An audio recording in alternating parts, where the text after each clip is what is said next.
Hi friends, good morning. આજે હું જઈ રહ્યો છું એક એવોર્ડ ફંક્શનમાં, પ્રકૃતિ પ્રેમી એવોર્ડ, જે અંબાજી ખાતે યોજાઈ રહ્યો છે. બાટલી કૃપા મૂકને આપણો ફોટો ના એક આપણો છે ને.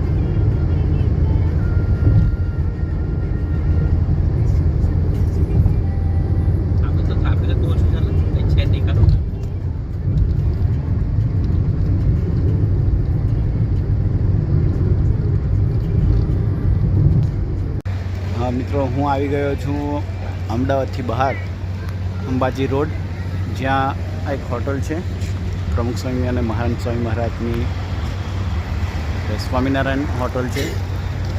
અહીં તમે જોઈ શકો છો, ખૂબ જ મોટી જગ્યા છે અને જે અમદાવાદથી બહાર નીકળ્યા પછી આ હોટલ પર બધા સ્ટે કરતા હોય છે.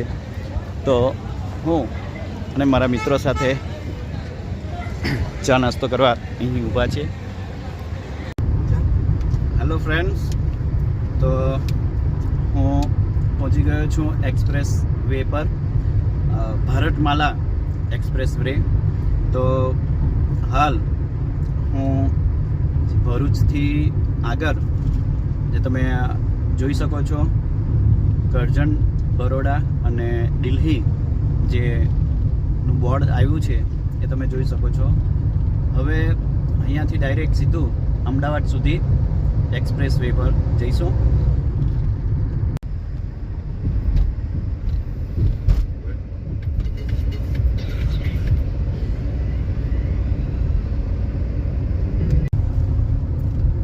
હાય ફ્રેન્ડ્સ, હું હાલ પહોંચ્યો છું ઈડર, અને તમે સોશિયલ મીડિયા અથવા ઇતિહાસમાં જે ઈડરિયો ગઢનું નામ સાંભળ્યું હશે, હું ત્યાં પહોંચી ગયો છું.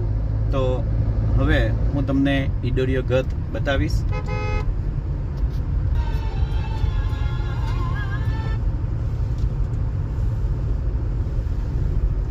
તમે જોઈ રહ્યા છો, આ છે ઈડરનો ગેટ.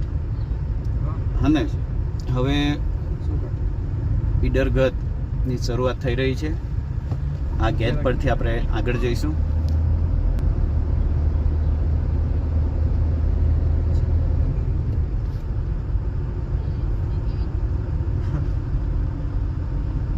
ઈડર પહોંચ્યા, હવે અહીંયા પહોંચ્યા એટલે જ ફોન કર્યો.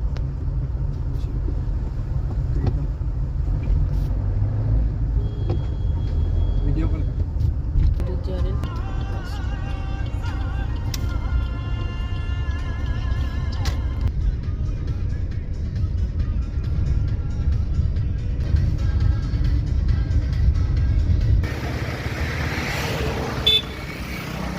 હેલો મિત્રો, હું પહોંચી ગયો છું ઈડર, અને ઈડર ગઢ આ તમે જોઈ રહ્યા છો. ઈડર બજારમાં હું હાલ ઊભો છું. સામે પણ તમે જોઈ શકો છો, આ મોટો પહાડ દેખાય છે, અને આ એક ઈડરગઢનો નજારો એ તમે જોઈ શકો છો.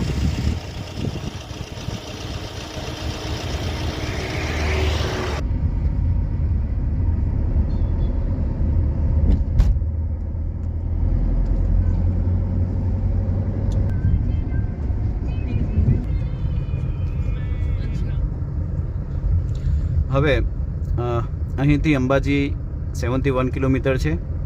તો આગળ જઈએ હવે, અને હજુ પણ ઈડરમાં છું.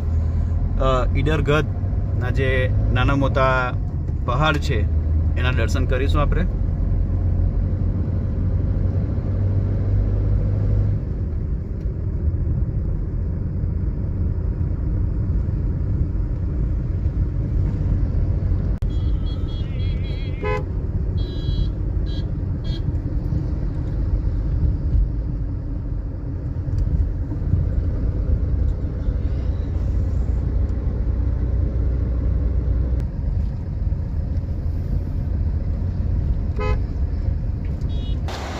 હાલ અમે સામાજિક વનીકરણ વિભાગ સાબરકાંઠા રેન્જ ઈડર ત્યાં પહોંચ્યા છે.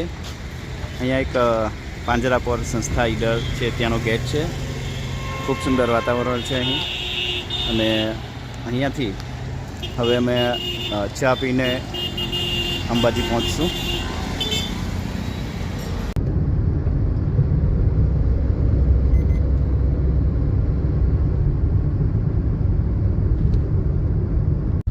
હલો ફ્રેન્ડ, આજે ટ્રાફિકના લીધે હું લેટ થઈ ગયો છું ને હું પહોંચી ગયો છું અંબાજી. કારણ કે સવારથી હું ડ્રાઇવિંગ કરું છું અને ડ્રાઇવિંગની સાથે સાથે આજે આપણે જોઈ રહ્યા છીએ અંબાજી પહોંચી ગયો છું. તો મળીએ કાલે. આવતીકાલે હું તમને માતાજીના દર્શન કરાવીશ. Okay bye, good night all friend.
Balchandra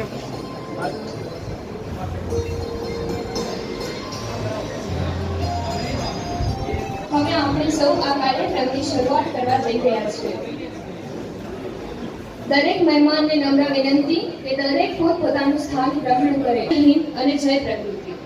માન્ય મુખ્ય સર્વ પધારેલ મહેમાનોનું શ્રી હાર્દિક સ્વાગત કરે છે. આજે મંચ પર બિરાજેલા મહાનુભાવોને જોઈને કરીશું. ઓમ ભૂર્ભુવઃ સ્વઃ તત્સવિતુર્વરેણ્યં ભર્ગો शुभं करोतु कल्याणं आरोग्यं सुख संपदा शत्रुबुद्धि विनाशं च दीपज्योति नमोस्तुते दीपज्योति नमो.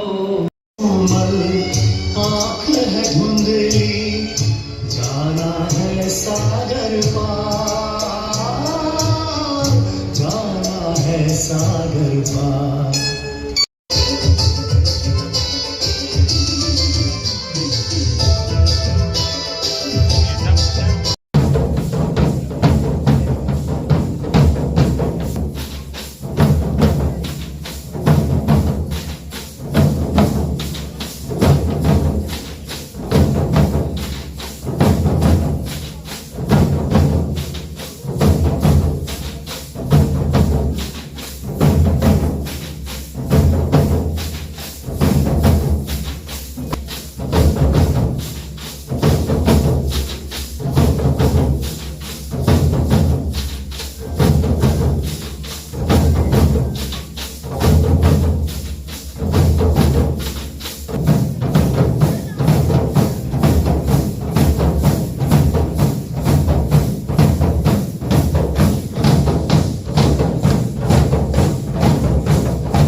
આશ્રમમાં ખીણ હતી. આ ચોથા માળે આપણે બેઠા છીએ. 24-25 વર્ષથી મહેનત કરતા બરાબર. નાના લગાવથી કામ થતું નહીં. હૃદય બદલવાથી થાય. હૃદયમાં ભગવાન મૂકો ને તો કામ થાય. અને સંકલ્પ કરવો પડે. કરીશીએ વચન તવ. પછી અહીંયા આપણે એવોર્ડ લઈ લઈને જઈએ, ઘેર લઈને ઊંઘી જઈએ તો આજ્ઞાનું પાલન છોકરા ક્યાં કરે છે? મા બાપનું તો બોલાવતા જ નહીં. ટોળો જુદો 50 વાળું ટોળું જુદું, 25 વાળું ટોળું જુદું. એ 25 વાળું ટોળું મોટા ફાયદે જ નહીં. કેમ જ્ઞાન આવે? એટલે હું આવું બધું વધારે બોલતી નહીં, પણ જેને શિબિરમાં આવજો. છોકરાના છોકરીઓને લઈને અહીંયા આવવું હોય તો 5 દિવસની ટ્રેનિંગ આપીએ છીએ. છોકરાઓ તૈયાર થાય ને મારે 15 છોકરીઓથી ચાલુ કર્યું તો કઈ 100 છોકરીઓ દર વેકેશનમાં આવે. फैक्ट्री वाले क्या करेंगे, आज सुबह में सब्जी बनाओगे शाम तक वो खराब हो जाती है. आप सुबह में चटनी बनाओगे शाम तक खराब हो जाती है. सॉस, टोमेटो सॉस 6 महीने साल भर का बड़े प्यार से खाते हैं हम लोग, तो वो खराब क्यों नहीं होता है? ब्रेड पाव वो भी तो आटे से बनता है. हम सुबह की रोटी शाम को नहीं खाते, लेकिन ब्रेड पाव हम लोग उसको खाते रहते हैं 3 दिन 4 दिन के बाद भी खाते वहाँ. तो ये सारे जो हमारा जो खाना है, तो अपनी डाइट में से 3 चीज़ों को पहले बदली कर दीजिए. आप जिस चीज़ पे MRP लिखा हो उसको पहले घर के बाहर कर दीजिए. दूसरा, अब आते हैं R फॉर रिफाइंड प्रोडक्ट. जिस खाने को या जिस चीज को रिफाइंड किया गया है, तो रिफाइंड तेल को रिफाइंड कर करके क्या करते हैं, सारे ताकत को निकाल देते हैं. रिफाइंड शुगर, शक्कर कैसे बनता है? पहले हम लोग गुड़ बनाते हैं, गुड़ को गर्म कर करके उसको फिल्टर कर करके शक्कर बनता है. कितने सारे केमिकल डालने पड़ते हैं. तो अपने लाइफ में जो भी 4 सफेद जहर की बात करोगे, 4 व्हाइट पॉइजन, शक्कर, नमक, मैदा और दूध के खिलाफ बोलना बहुत रिस्की है. इस देश में दूध की नदियाँ बहती है. मैं अक्सर लोगों को बोलता हूँ कि आप दूध थोड़ा छोड़ दीजिए आप वहाँ पे, लेकिन हमारे देवी देवता सुबह शाम हम दूध लेते हैं. दूध का वो बचपन से सिखाया गया. मम्मी बोलती दूध पियो, दादी बोलती दूध पियो. और हमारे डाइट में भी लिखा हुआ सबसे ऊपर, milk is a complete food. मतलब कौन सा दूध? माँ का दूध उसके बच्चे के लिए कंप्लीट फूड है, किसी और की माँ का दूध नहीं. वो जानवर का दूध उसके बच्चे के लिए कंप्लीट फूड है. अभी आप लोग यहाँ पर मैं देखा अमूल की बहुत सारी फैक्ट्रीज है. कभी आप ऐसे बच्चों को विजिट करिए, आप जा किसी जो फैक्ट्री दूध की वहाँ जाके आप विजिट कीजिए, कैसे दूध बनता है, ये कैसे दूध निकालते हैं उससे. अब वो हार्मोन्स की वजह से हमारे बॉडी में भी आ रहे हैं. तो आज जो बीमारियाँ हो रही है अलग अलग टाइप की, ये सारे हमारे बॉडी में अलग अलग टाइप के जो हार्मोन्स ले रहे हैं, केमिकल्स बॉडी में, वो सब जाके केमिकल बॉडी में हमको नुकसान कर रहे हैं. वहाँ पे RTI के नॉर्म्स के हिसाब से आपके दूध के अंदर हार्मोन्स के इंजेक्शन है, आपके दूध के अंदर पस सेल्स है, ब्लड सेल्स है, और दूध आपका खराब नहीं हो. कभी आजमा के देखो, आप कभी गाय का दूध निकालो सामने और शाम तक घर पे रख दो. वही भी आप कोई मानंदा का जो भी दूध यहाँ मिलता, थैली वाला दूध जो मिलता है, उसको लेके आओ और उसको रखो. आप पाएंगे कि आपका दूध 4 से 5 घंटे में खराब हो जाएगा, लेकिन थैली का दूध खराब नहीं होता है. क्योंकि वो जो दूध बनता है, जो भी यहाँ पे तबेले हैं, वो कहाँ होते हैं? शहर से दूर होते हैं वहाँ पे. तो दूध को वहाँ पे निकालना, उसको पैक करके शहर तक पहुँचाना, और उसके बाद आपके घर तक पहुँचाने में कम से कम 24 से 48 घंटे लगते होंगे कम से कम. तो दूध खराब नहीं हो, इसके दूध में यूरिया मिक्स करते हैं. आपके दूध के अंदर यूरिया है. यूरिया जो हम लोग खेतों में यूज करते हैं, खाद फर्टिलाइजर यूज करते हैं, दूध में urea is the best preservative. Urea मतलब आपके दूध को खराब होने से रोकती है. तो आपके दूध के अंदर RTI की मांग करता है, मैं नहीं कह रहा हूँ, ये सब चीजें दूध के अंदर है जो बाहर का दूध मिल रहा है. हाँ, अगर आपको दूध पीनी है, आपके पास कोई देसी गाय है या कोई आपको गिर की गाय है, और घर पे रखते हो, जंगल में घूमती है, तो बहुत सारे वो यहाँ पे घास खाएगी वहाँ पे. अगर वो दूध पियो तो आपकी बॉडी में हर्ब्स आएंगे.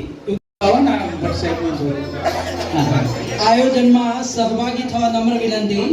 107 નંબર પટેલ સુબોધ કુમાર કાંતિલાલ ખેડાથી આવે છે.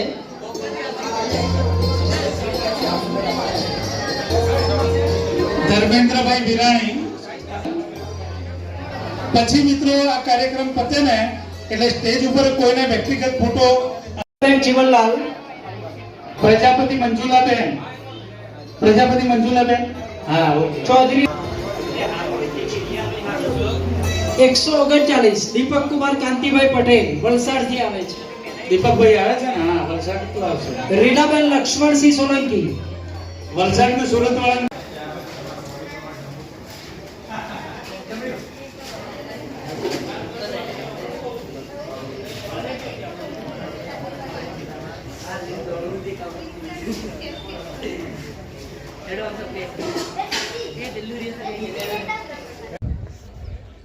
એક કોઈને બોલાવી દે.